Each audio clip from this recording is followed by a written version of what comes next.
الحمد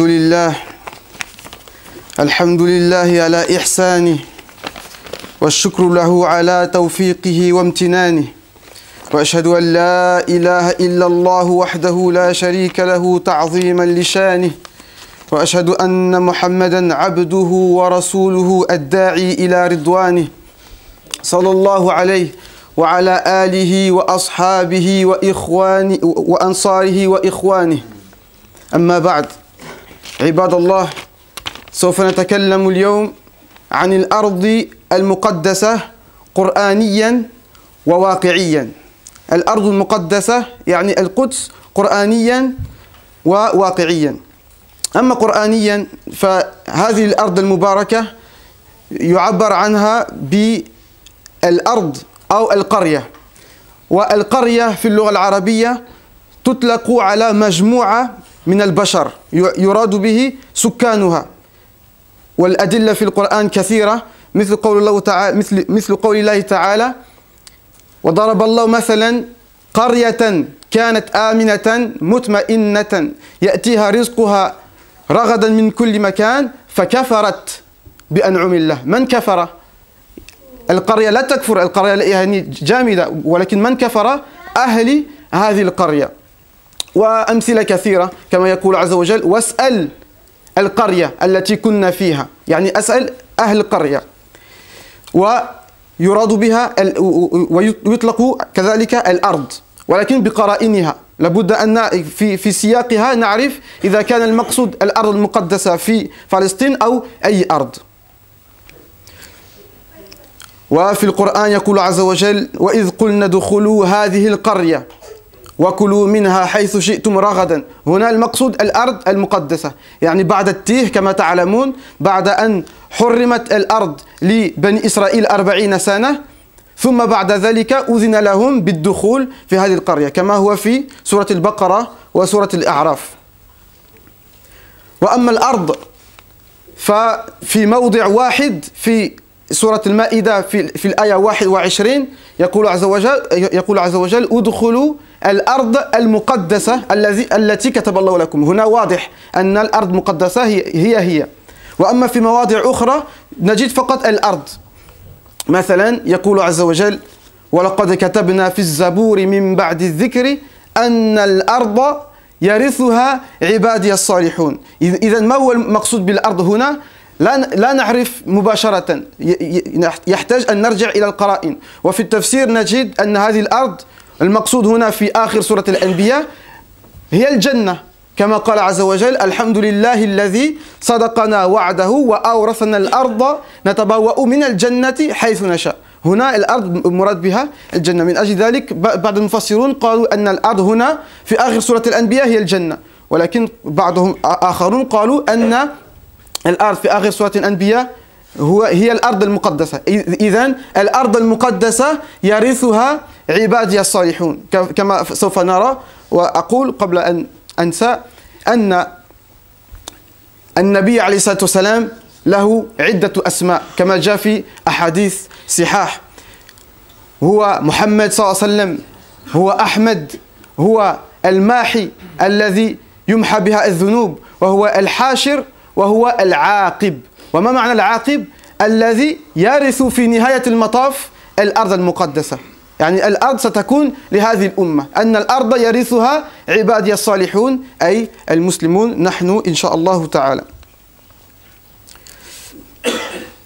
فهذا الموضوع يجرنا إلى عدة مواضع، 4 مواضع، منها موضوع يأجوج ومأجوج، وموضوع مسيح الدجال، وموضوع المهدي، وعودة عيسى. أو يمكن أن نزيد موضوع خامس هو اليهود. يعني هذه الأرض المقدسة حتما يجرنا إلى هذه المواضع ال5، ولكن الوقت يضيق، فإن شاء الله تعالى سوف نبين هذا في الخطبة الثانية كيف يكون العلاقة هذه الأرض المقدسة بهذه المواضع. فنسأل الله سبحانه وتعالى أن يفقهنا في الدين، ونسأله عز وجل أن يجعلنا من الذين يستمعون القول فيتبعون أحسنه، ونسأله أن يمتعنا بأبصارنا وأسماعنا، لأن هذا هو مهم في هذا المقام وفي هذا الموضوع، أن نتمتع بأبصارنا وأسماعنا، لأن موضوع يأجوج ومأجوج وموضوع آخر الزمان يحتاج إلى زيادة من التبصير، وأن نلقي السمع، وأن نكون يقظة، لأن الموضوع هو يتعلق بالفتن. الدجال ليس اسم علم، هذا وصف. الدجال معناه الذي تظنه شيء وهو شيء آخر، فالذي ليس هو فطن وليس هو عاقل والذي يخدع بسرعة فسوف يذهب في هذه الفتنة، لأن من أجل هذا هي أعظم الفتنة وفتنة الدجال، لأن قد لا ننتبه إليها، فسنبين هذا إن شاء الله تعالى. أقول ما تسمعون وأستغفر الله لي ولكم ولسائر المسلمين فاستغفروه إنه هو الغفور الرحيم. الحمد لله وكفى والصلاة والسلام على عباده الذين اصطفى أما بعد. Donc comme le temps qui m'est imparti pour faire le khutbah est relativement court, donc j'ai pas le temps de bien expliquer le sujet, mais le sujet que je voulais expliquer aujourd'hui, et le dernier que je vais faire parmi vous, c'est le sujet de la Terre Sainte. Comme je vous ai dit, il est nécessaire pour nous de connaître ce sujet et s'intéresser à ce sujet.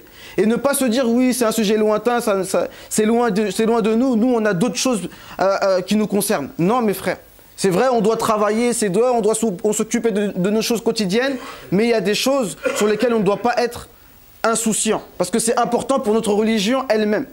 Donc la Terre Sainte, dans le Coran et dans les faits, d'accord? Parce que le Coran ne peut jamais être contradictoire avec les faits, avec l'histoire et avec les faits historiques et avec la politique. Donc ce sujet-là, donc la Terre Sainte, elle est citée dans le Coran, mais de manière pas souvent très claire.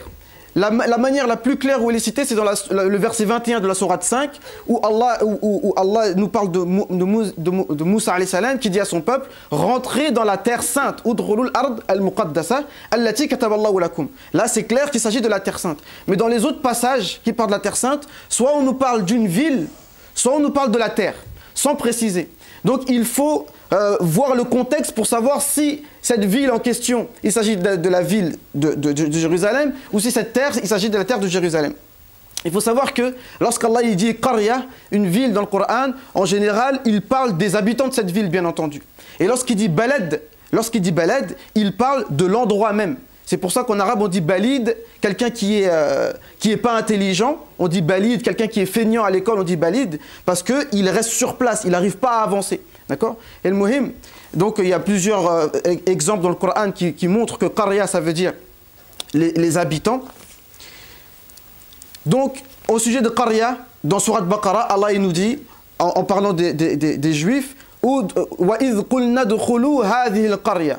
Et lorsque nous avons dit, rentrez dans cette ville et mangez tant que vous voulez, et rentrez par la porte en vous prosternant et demandez pardon pour vos péchés. Donc il s'agit bien de la terre sainte ici.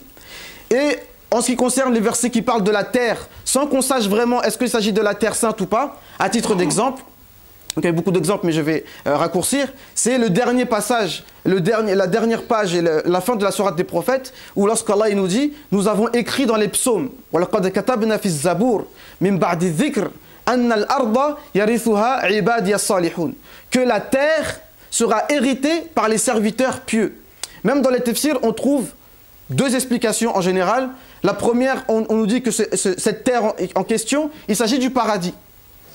Parce qu'il y a d'autres versets qui nous disent que louange à Allah qui a été véridique dans sa promesse et qui nous a donné la terre dans laquelle on peut se promener dans le paradis comme on veut. Mais la vraie explication, wallahu a'lam, c'est que la terre en question ici dans la fin de la sourate des prophètes, c'est la terre sainte. Donc je disais, mes frères, que ce sujet de la terre sainte, comme on a vu dans le Coran et dans les hadiths aussi, le prophète sallallahu alayhi wa sallam nous a parlé de cette terre sainte, comme quoi on n'a pas le droit de faire la retraite spirituelle, c'est-à-dire de voyager que pour 3 mosquées, la mosquée de la Mecque, la mosquée de Médine et la Terre Sainte. Et cette mosquée de Aqsa, hein, c'est un rappel, mais il faut savoir que c'est la première qibla avant on se tournait vers Jérusalem, avant de se tourner vers la Mecque. Il faut savoir que le prophète sallallahu alayhi wa sallam a fait le voyage nocturne et l'ascension nocturne. Le voyage nocturne à cette mosquée-là de l'Quds et l'ascension nocturne à partir de là. Et avant ça, il a prié, il a présidé la prière avec tous les prophètes dans cette mosquée-là, ce qui rajoute de la valeur à cette mosquée, la mosquée de l'Quds de Jérusalem. Et à partir de là, il est monté dans les cieux, dans les 7 cieux, comme l'histoire elle est connue. Donc dans les hadiths aussi, cette mosquée-là a de l'importance. Mais ce que je voulais dire, bon, en résumé, c'est que ce sujet de la Terre Sainte nous ramène inexorablement vers 4 ou 5 sujets qui sont liés directement à la Terre Sainte. Ce n'est pas un hors-sujet. Ces sujets-là, c'est le sujet de Gog et Magog. Le sujet du Messie Dajjal, le faux Messie Dajjal, le sujet de l'imam Mahdi et du retour de Isa. Et sont liés directement à cet endroit-là. Raison pour laquelle c'est un sujet qui est d'autant plus important. Car on sait que la fitna, la tentation du Messie Dajjal, c'est la plus dangereuse et la plus grave des tentations. Pourquoi ? Parce que c'est quelque chose qui arrive sans qu'on se rende compte. Donc il faut avoir les yeux ouverts et les oreilles ouvertes. En ce qui concerne Gog et Magog, vraiment pour résumer, parce que le but du khutbah, ce n'est pas de faire une conférence, mais c'est d'attirer votre attention sur des choses. Gog et Magog, c'est un sujet. Ce que je vais vous dire aujourd'hui, ce n'est pas tous les imams et pas tous les savants de l'explication du Coran qui le disent, mais ce que vous allez écouter là, il faut l'écouter et vérifier après. Sachant que, on remarque que lorsque Allah parle de Gog et Magog dans le Coran, il cite toujours, il attire l'attention sur le fait de regarder, de voir clair et d'entendre comme il faut et d'utiliser son cœur, c'est-à-dire son intelligence. C'est-à-dire pour comprendre le sujet de Gog et Magog, il faut être très attentif. Je ne dis pas que c'est des sciences de l'invisible ou des secrets, mais il faut tout simplement être attentif, lire le Coran avec attention et pas autre chose. En ce qui concerne donc Gog et Magog et sa relation avec la Terre Sainte. Un verset dans Sourate Anbiya, dans la Sourate des prophètes, le verset 95, Allah nous dit « Wa haramun ala qaryatin ahlaknaha annahum la yarji'un » Il est interdit pour une ville, on a compris c'est quoi la ville. Textuellement, Allah dit « ala qaryatin » une ville, on a compris c'est quoi maintenant. Les habitants de la ville. « Wa haramun ala qaryatin ahlaknaha annahum la yarji'un » Donc il est défendu pour les habitants d'une ville de revenir. Dans toutes les traductions qu'on a, et même dans les tafsirs, on nous dit que de revenir où? Dans les traductions, on trouve revenir à la vie de ce bas monde.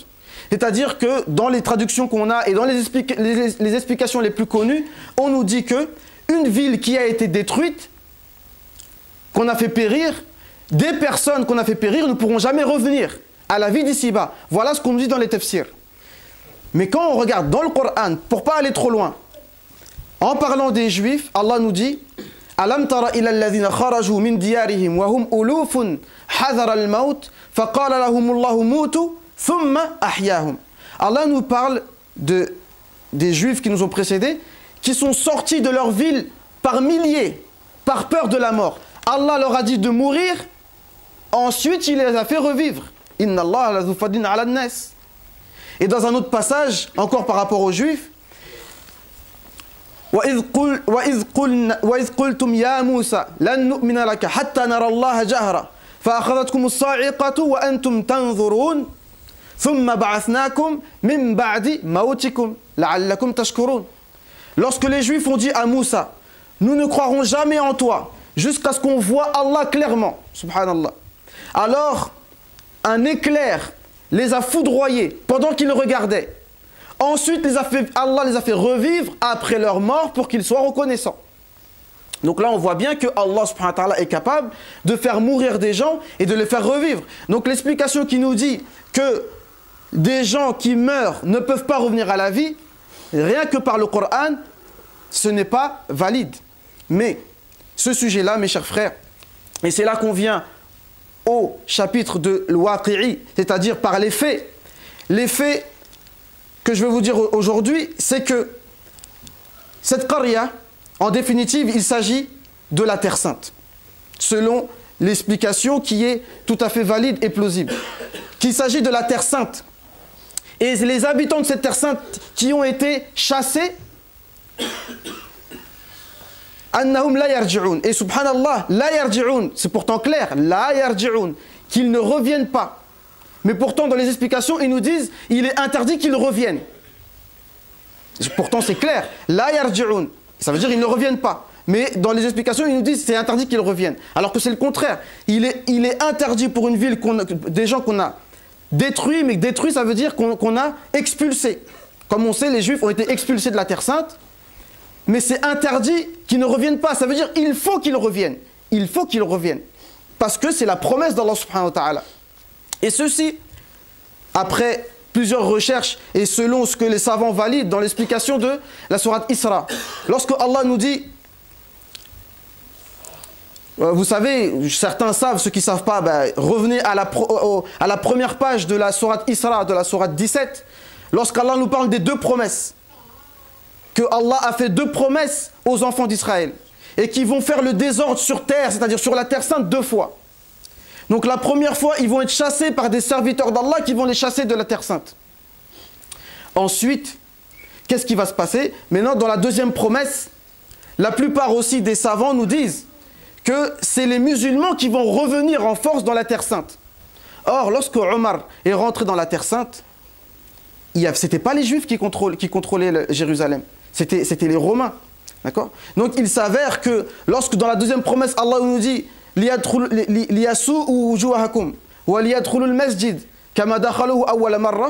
c'est-à-dire lorsqu'ils vont revenir, il s'agit ici des Juifs. Donc en revenant à la sourate Anbiya, les habitants d'une ville que nous avons fait périr, il faut qu'ils reviennent. Hatta idha futihat Ya'juj wa Ma'juj wa hum min kulli hadabin yansilun wa qtaraba al-wa'du al-haqq fa idha hiya shakhisatun absaru alladhina kafaru. Hatta, donc le temps est court, mais méditons sur cela. Hatta, donc Allah nous dit jusqu'à ce que wa la dalalatuha fi al-lugha al-arabiyya. C'est pour ça qu'il est nécessaire qu'on revienne à la langue arabe pour comprendre le Coran al-Karim. Ce retour ne pourra se faire que lorsque les Gog et Magog vont revenir. Donc, pour ne pas être long, et ceci, coraniquement, on nous fait comprendre que ce retour en terre d'Israël est facilité par les Gog et Magog. Et même si les rabbins, dans leurs interprétations de leurs textes, ils font le lien entre la déclaration de l'ONU de l'État d'Israël depuis 1917 et les Gog et Magog. Et il ne faut pas oublier, pour connaître les Gog et Magog, c'est cité 2 fois dans le Coran, donc ce n'est pas un sujet qu'on doit prendre à la légère. Qui sont les Gog et Magog? Pour ne pas rentrer dans des philosophies ou des explications tirées par les cheveux. Il y a des descriptifs qui sont très clairs. Premièrement, la violence des Gog et Magog se fera sur les Arabes. Les hadiths, ils sont clairs, je n'ai pas le temps de les expliquer. Le prophète sallallahu alayhi wa sallam dit dans un hadith authentique, Wailul lil Arab li sharrin qad iqtarab. Malheur aux Arabes pour un mal qui vient de se rapprocher.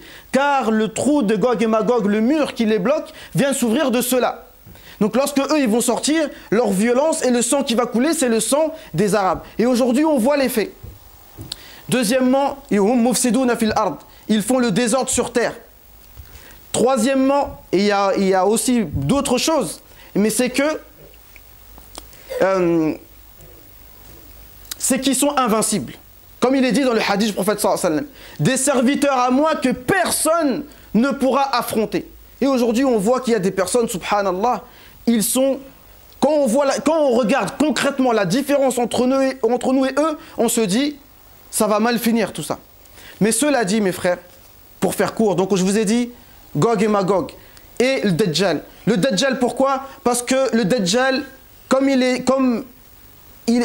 clair, vous pouvez vérifier tout ça, quand il va revenir où? Il va revenir sur la Terre Sainte. Donc lui, il est en train de préparer son terrain pour aller sur la Terre Sainte qui veut en faire une capitale du monde. Et de là, il va venir, et comme il est dit dans des hadiths, il va venir, il va dire, adorez-moi, c'est moi votre Dieu. Et que celui qui le suit, il sera à l'aise, il aura de la nourriture, il sera dans l'aisance, et que celui qui ne le suit pas, qu'il aura comme sous la nourriture le dhikr d'Allah subhanahu wa ta'ala. D'accord? Donc on a parlé de Gog et Magog, on a parlé de Dajjal. Et troisième et quatrièmement, El-Mahdi et le retour de Isa. Pourquoi? Parce que cette période qui va passer, donc il faut qu'on comprenne que là, comme on dit, il faut faire comme la tortue, montrer le dos et laisser la tempête passer. Parce que là, selon les textes et ce qu'on comprend, c'est qu'on va passer des mauvaises années, les années qui vont venir. Mais les hadiths nous parlent du Mahdi, les hadiths nous parlent du retour de Isa alayhi salam. Et les hadiths nous disent quoi? Un hadith rapporté par Bukhari ou Muslim. Le jour du jugement ne viendra pas jusqu'à ce que vous combattiez les Juifs. Et jusqu'à ce que les arbres et les pierres disent « Ya Muslim, Ya Abdallah, derrière moi il y a un Juif, viens donc le combattre. » Sauf l'arbre de Gharqad. L'arbre de Gharqad, parce que ça c'est l'arbre des Juifs. Et regardez aujourd'hui dans les faits, comment eux ils essayent de cultiver cet arbre-là et ils prennent cette menace au sérieux. Deuxième chose qu'on peut dire par rapport au Mahdi et le retour de Isa, c'est que ce qu'on peut dire aussi, c'est que le prophète sallallahu alayhi wa sallam nous a donné une chronologie. Il y aura le khilafa selon la guidée prophétique. Ensuite, Allah va enlever cela. Ensuite, il y aura mulkun ad. Il y aura une royauté qui mord, c'est-à-dire injuste et tortionnaire. Et ensuite, Allah va l'enlever. Ensuite, summa satakun mulkun jabri. Une royauté par la force et par la force et par la domination. Et aujourd'hui, on voit c'est une domination. Ce n'est plus entre hommes. C'est-à-dire que, par exemple, aujourd'hui, ils veulent prendre la Terre Sainte. J'aurais pu vous ramener des textes à eux qui disent comme quoi on va prendre la Terre Sainte, qu'ils le veuillent ou non. Mais ils ne vont pas le faire comme des hommes, clairement dire voilà, c'est votre terre, on vous la prend et qu'est-ce que vous allez faire? Vous n'allez rien faire. Non, ils vont en essayant de nous faire culpabiliser. Oui, c'est de votre faute. Si aujourd'hui, on a bombardé 2000 personnes en un mois, c'est de votre faute. Et c'est parce que vous faites ceci, parce que vous faites cela. Au lieu de dire clairement, voilà, on vous prend votre terre, c'est notre terre, elle est promise, et vous n'avez rien à dire, non, ils veulent passer par du vice, par la pleurniche, etc. Donc c'est Jabri, par la domination sournoise. Et Allah nous dit à la fin, le hadith authentique nous dit, et ensuite il y aura khilafa ala minhaj an-nubuwwa. Ensuite, ça va revenir le khilafa selon la façon prophétique. Donc tout ça, c'est une chronologie, on sait que ça va passer. Et pour terminer, et ceci c'est important, donc par rapport à ce retour, il est cité aussi à la fin de la sourate Isra. Wa qulna min ba'dihi li bani Israël uskunu al-ard. Et nous avons dit aux Bani Israël, habiter sur la terre. Et ceci, il s'agit de la diaspora, c'est-à-dire que lorsqu'ils vont être expulsés. Et quand viendra la dernière promesse, on vous fera venir en grand nombre. Et c'est ce qu'on a vu depuis 1917, où les enfants d'Israël viennent en grand nombre sur leur terre. Et ceci est corroboré par des hadiths qui nous disent, ça va peut-être vous étonner, mais ce n'est pas tiré par les cheveux, des hadiths qui nous disent, des hadiths authentiques qui nous disent qu'ils vont revenir, certes, comme on le voit aujourd'hui sur la terre d'Israël, mais ça va durer à peu près 70 ans. Et même le cheikh Yassine le disait, et beaucoup le disent, qu'à peu près vers 2020, tout ça va s'arrêter. Liyuhlika halaka an bayyina wa yuhyi man hayya an bayyina. Pour que ceux qui soient détruits par les vrais arguments, et que ceux qui sont détruits soient détruits selon la vérité. Ce que je veux dire par là, c'est qu'aujourd'hui, avec ce que les gens font, ce qu'eux ils font comme injustice, ça commence à se voir. Mais lorsqu'Allah détruit des personnes, il faut que ce soit clair. Aujourd'hui, il y a des gens qui doutent. Est-ce que l'État d'Israël, ils sont injustes? Ouais, on ne sait pas trop. Non, ils font que se défendre, les pauvres. Ok, mais tant que le doute persiste, Allah Azza wa Jal ne va pas nous aider. Ils vont continuer jusqu'à ce que ça paraisse clair au grand jour. On va voir qui ils sont. À ce moment-là, Allah subhanahu wa ta'ala va leur régler leur compte. C'est pas nous. Après, vous portez plainte contre Allah. Si Allah est un terroriste, arrangez-vous avec lui. Portez plainte contre Allah subhanahu wa ta'ala, arrangez-vous avec votre Seigneur. Mais nous, c'est nos textes qui nous disent ça. Aimez-nous. Et je termine. Ce sujet-là, mes frères, il est ponctué. Et wallah, le Coran, c'est vraiment quelque chose d'extraordinaire. Et je termine, j'ai été long avec vous et j'ai même pas fait tout ce que je voulais dire. Le sujet de la Terre Sainte, à la fin de la sourate des prophètes, ce sujet qui apparaît parmi les spécialistes comme un sujet qui pourrait sincèrement être la 3e guerre mondiale. C'est quelque chose, on voit que de partout ça explose. Malgré cela, le verset est ponctué, et je termine avec ça. Lorsqu'Allah nous dit que cette terre-là, qui suscite qui fait couler tant de sang et tant d'encre, elle va être héritée par les serviteurs pieux, c'est-à-dire par les musulmans. يقول عز وجل et je termine ولقد كتبنا في الزبور من بعد الذكر أن الأرض يرثها عبادي الصالحون إن في هذا لبلاغا لقوم عابدين وما أرسلناك إلا رحمة للعالمين الله أكبر. C'est-à-dire que cette terre-là va être héritée par les serviteurs pieux, c'est-à-dire les musulmans. Et nous t'avons envoyé, Ya Mohammed, que comme miséricorde pour l'univers. Miséricorde pour l'univers. Notre défi, mes chers frères et mes chères sœurs, c'est de prouver au monde que nous sommes une miséricorde pour l'univers. Et pas le contraire. Aujourd'hui, notre guerre et notre défi, c'est de prouver que nous sommes une miséricorde pour l'univers et pas le contraire. Aujourd'hui, ils nous montrent des journalistes qui se font tuer, qui se font égorger. Ils essayent par tous les moyens de nous faire passer pour les pires des personnes. Mais nous, on doit prouver le contraire, que nous, on veut que du bien pour l'univers. Et c'est pour ça que le prophète a été envoyé comme miséricorde pour l'univers. Et c'est ça que nous devons prouver. Donc, conclusion, la conclusion de tout ça, pour ne pas aller trop loin, parce qu'on a parlé de choses qui sont peut-être un peu lointaines, mais personne, aujourd'hui, il y a beaucoup de mouvements dans l'islam. On a les soufis, on a les salafis, on a les tablirs, on a les ikhwan, il y a beaucoup de choses. Mais tous sont d'accord sur une chose, c'est que la seule solution à tous les problèmes de la communauté, c'est de revenir vers Allah subhanahu wa ta'ala. Ce que j'appelle de mes voeux, as-soufiyya, as-salafiyya. Être des soufis salafistes, c'est-à-dire soufis, mais sans danser, sans chanter, sans faire n'importe quoi, sans raconter n'importe quoi. Soufis selon ce que le prophète sallallahu alayhi wa sallam nous a appris, et ce que les sahaba nous ont appris, et ce que les pieux prédécesseurs nous ont appris, et ce qui a perduré jusqu'aujourd'hui, revenir vers Allah, connaître Allah subhanahu wa ta'ala, être des vrais adorateurs d'Allah, jusqu'à ce que Allah, jusqu'à ce que l'ordre d'Allah vienne, et que nous, on soit sur la vérité. Et je termine pour de vrai, c'est que le but, ce n'est pas d'avoir la Terre Sainte, d'avoir le pouvoir sur la Terre Sainte, ou d'avoir le dessus, de gagner. Mais le but, c'est d'obéir à Allah dans la faiblesse comme dans la force. Aujourd'hui, on est en état de faiblesse, on doit obéir à Allah dans notre faiblesse. C'est-à-dire ne pas vendre notre religion, ne pas rentrer dans la fitna du Dajjal, justement. D'accord? Ne pas vendre notre religion. On cherche secours auprès d'Allah et on patiente, et on est ferme. Ça, c'est en état de faiblesse. Mais lorsqu'on est en état de force, al-rahma. Et lorsqu'on est en état de force, la miséricorde. Car comme on a dit, le problème, c'est que si demain Allah nous donne le pouvoir sur terre, est-ce qu'on sera mieux que ce que les Juifs font aujourd'hui? Allahu a'lam.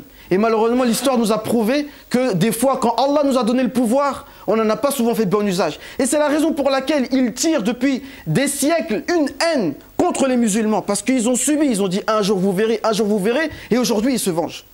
Donc nous, on doit avoir la miséricorde et travailler cela dans la faiblesse comme dans la force, obéir à Allah subhanahu wa ta'ala. C'est ça qui nous est demandé.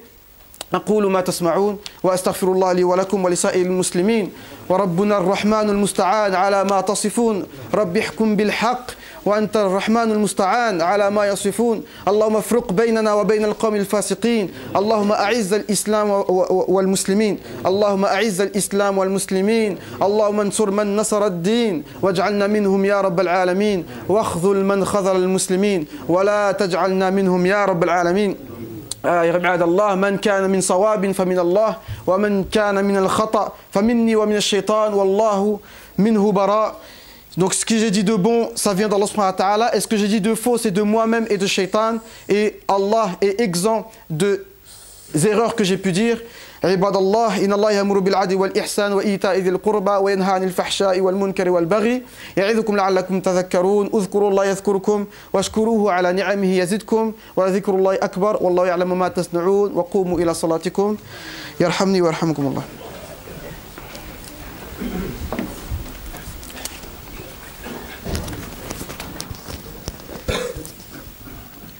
الله أكبر الله أكبر أشهد لا إله إلا الله أشهد أن محمد رسول الله حي على الصلاة حي على الفلاح قد قامت الصلاة قد قامت الصلاة الله أكبر الله أكبر لا إله إلا الله.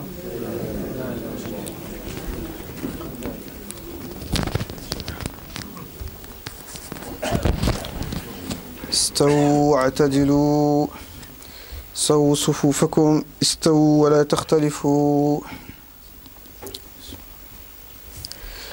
الله أكبر.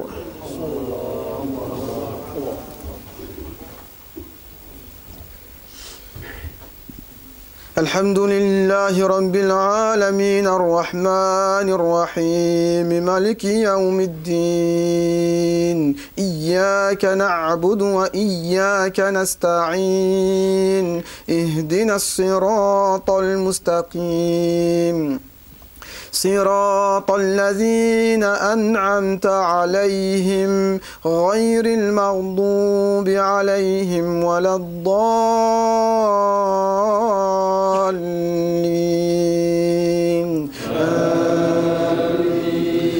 بسم الله الرحمن الرحيم سبحان الذي أسرى بعبده ليلا من المسجد الحرام إلى المسجد الأقصى الذي باركنا حوله لنريه من آياتنا إنه هو السميع البصير. وآتينا موسى الكتاب وجعلناه هدى لبني إسرائيل ألا تتخذوا من دوني وكيلا ذرية من حملنا مع نوح إنه كان عبدا شكورا. وقضينا إلى بني إسرائيل في الكتاب لتفسدن في الأرض مرتين ولتعلن علوا كبيرا فإذا جاء وعد أولاهما بعثنا عليكم عبادا لنا أولي بأس شديد فجاسوا خلال الديار وكان وعدا مفعولا. ثم رددنا لكم الكرة عليهم وأمددناكم بأموال وبنين وجعلناكم أكثر نفيرا. إن أحسنتم لأنفسكم وإن أسأتم فلها. فإذا جاء وعد الآخرة ليسوءوا وجوهكم وليدخلوا المسجد كما دخلوه أول مرة وليتبروا ما علوا تتبيرا. عسى ربكم أن يرحمكم وإن عدتم عدنا وجعلنا جهنم للكافرين حصيرا.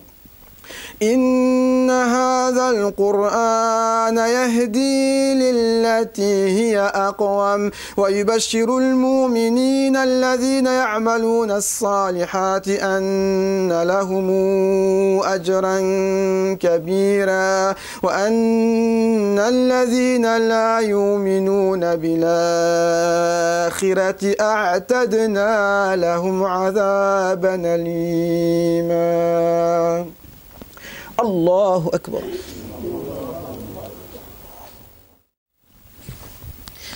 الله أكبر. الحمد لله رب العالمين الرحمن الرحيم مالك يوم الدين إياك نعبد وإياك نستعين اهدنا الصراط المستقيم صراط الذين أنعمت عليهم غير المغضوب عليهم ولا الضالين